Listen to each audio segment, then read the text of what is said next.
ভয়ঙ্কর চেহারা, দাঁড়িয়ে দাঁড়িয়ে কাঁচা মাছ খাচ্ছে।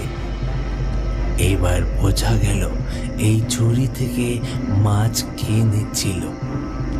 ভয়ে আমার তো প্রাণ যায় যায় অবস্থা।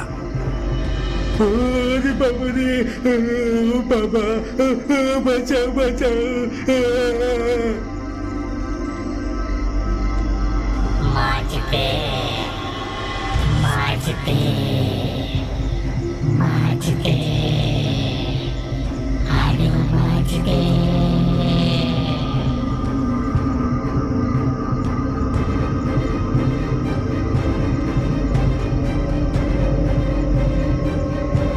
এই চলে যা, চলে যা এখান থেকে, তাহলে শেষ হয়ে যাবি, একেবারে জ্বলে পুড়ে শেষ হয়ে যাবি।